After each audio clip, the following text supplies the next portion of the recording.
It's time for our daily dose of cope, and we have the Honorable Reverend Leopards Jenkins at the correspondent's desk today for the Leopards News Network. So many faces to get to, so let's go ahead and jump right into it. People seem to enjoy the Dear Don letter and the Twitter transitions, so let's do some Dear Don letters. This person, Colleen, follows a lot of parody accounts on Twitter. So the Baron Trump parody account says, be honest, do you think Donald Trump is a good man, yes or no? And Colleen Owens says, yes, for sure, 100. And then the Ivanka Trump parody account says, breaking, Pope Francis on President Trump. A person who thinks only about building walls wherever they may be and not building bridges is not a Christian. This is not gospel. And to that, Colleen says, well, I feel like he's not thinking right, and I'm a Christian, and I voted for President Trump. He's a good man and a good Christian. And then she gives all of these emojis, American flag 100, white heart, Christianity, praying hands, Yeah, she really likes these emojis, and she says Donald Trump will save the country. Another parody account for Ivanka Trump saying, today people are going to vote in a huge numbers for my father, Donald Trump. And to that, Colleen says, Ivanka, you're so beautiful.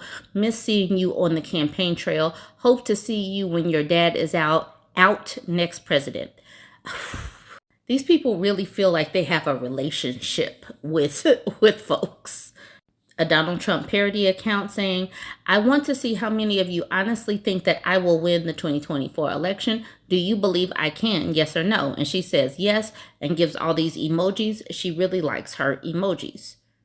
We finally get to the Dear Don letter. So Donald Trump is cheering on the one big beautiful bill passing the House of Representatives on May 25th. And now Colleen is like, Dear Don, if you're taking away Medicaid and SNAP away from low-income people and poor people in this country, I will not vote Republican can. And where is no tax on Social Security? I voted for you. I gave to your campaign. Don't disappoint us. Why is she donating to Donald Trump if she is one of these poor MAGAs? Like, what is wrong with these people that keep giving to this man? You barely have food to eat, and you have insurance that is based on welfare from donor states. So why are these people even donating to this man? I don't get it. Now we're starting up with Brian Lane and his tweet transitions that are starting up at the end of August, saying, I'd rather have Donald Trump protection for our country than Kamala any day. At the end of his 4-year term, the world was at peace. He started no new wars. And here's another parody account for Elon Musk called Not Elon Musk, saying, would you accept $420 million from me?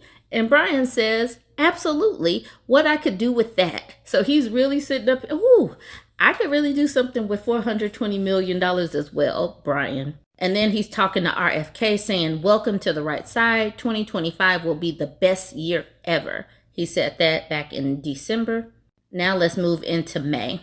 He's saying, Dear Don, why are we denying innocent people in China a visa to America? My girlfriend's visa just got rejected on renewal, and she's never done anything wrong. More Dear Don. Dear Don, my fiance's visa got denied to be renewed. She's a Chinese woman who is 46 and has never done a crime or done anything wrong. Why are your immigration policies punishing innocent people? I did not vote for this. I voted for you to punish other people, not me. Why are you punishing me? He says, I voted for you to control the crime that was coming into this country, not run off innocent women who've been here for a long time and only needed their visas renewed. Please look into this because this is impacting me. Does he not understand that the Chinese people are bringing in the fentanyl? Didn't he get this memo? Oh my goodness. Leopard eat face. I bet Kamala Harris administration wouldn't have run off his fiance. I bet you. So Pennsylvania was one of those swing states. And this man right here was a first-time voter at 55 voting for Trump. And now he's seeing what his vote has done. So this is an article from CNN. It says, in this political bellwether, voters feel the impacts of Trump's policies. And some people like this deserve what they voted for. So yay, You got what you voted for. Todd Harder voted for Donald Trump and knows firsthand his community would benefit if the president can deliver on his promise of a quick American manufacturing renaissance. But Harder doesn't believe he'll ever see it. The early evidence, Harder said, is that the tariffs and tough trade talk Trump says will bring back the factory boom times is instead leading to hard times. Globalization and trade debates that animate Trump today have defined the Lehigh Valley economy for a generation now. Lehigh Valley is where Mack Truck is, and they're doing layoffs. And this place also went for Trump. It's very MAGA country. All right, it says there were more than 66,000 factory jobs in the valley in 1990, just shy of 55,000 a decade later, and a low of 35,000 in 2011. By the end of 2024, manufacturing employment had climbed back up to 41,000. It has been flat in the 4 months Trump has been back in the White House. Harder and ProDart have a tiny place in those statistics. 14 employees at its peak, 5 now, including Harder's parents. We're kind of slow right now, says Harder. Money is tight. People are complaining rent is really high. A lot of places, just the cash flow isn't there. So I think everybody's starting to become a little more conservative on spending right now. And when people pull back their spending, that means that restaurants won't get extra money. It means retailers won't get extra money. Everybody's going to hold off except for necessities. Harder only occasionally sources materials from foreign suppliers, so tariffs really aren't a direct hit on his business. But he says other local manufacturers are hurting to varying degrees, and the tumult of the tariffs debate has hurt consumer confidence.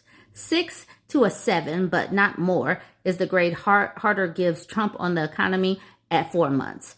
He's just got into it. See where it pans out. Harder just got into it too. He's 55, but his 2024 vote for Trump, it was the first time he cast a ballot. So this is what he did on his first try. Yay. But let's look at why he voted for him. He says, yes, he was mad about inflation. He thought Trump's tax policies would be better for his family and his business. But that's not what pulled Harder off the sidelines after skipping every previous election since he was first eligible to vote in '88. There's no law and order anymore, as he's voting for a felon, as he's voting for somebody that pardoned January 6 offenders. He says the smoking marijuana stuff, that is getting out of hand. Go watch TV. You have men kissing and everything else and all the transgenders. You didn't have that before. You know, there is a God. I'm Catholic. I want all these other people to disappear. I don't know where they're going to go, but I'm Catholic. They shouldn't be here. He says there are too many Puerto Rican flags around Allentown, too few schools teaching cursive and beginning with the Pledge of Allegiance. He just threw the Puerto Ricans in there. And obviously God does not like Puerto Ricans. I was just so disgusted, Harder said, just how everything in this world, it's going to crap. The transgender, the Puerto Ricans, the cursive. The Trump campaign and his allies made a methodical, concerted effort to target infrequent or unreliable voters like Harder, immigration, transgender rights, and attack on the woke Democrats were the piece of that strategy. His decision to vote to join the MAGA culture wars also benefited the 7th District New Republican Congress, Ryan McKenzie. He defeated the Democratic incumbent by just 4,062 votes. But Harder isn't sure whether he'll vote again in 2026. I really wonder what's going to happen in 2026. And yes, I'm simply hoping that there are going to be midterms. I'm really hoping that he doesn't completely suspend the Constitution and just completely give everything back to, or make this a monarchy or an authoritarian state regime. Now I'm going to end with this. Florida Republicans break with Trump over Venezuelan deportations because Trump administration, they're pulling back on the temporary protected status of Venezuelans. Since Trump began his widespread crackdown on immigration, few Republicans in Congress have criticized his efforts to facilitate mass deportations, including migrants authorized to live or work in the U.S.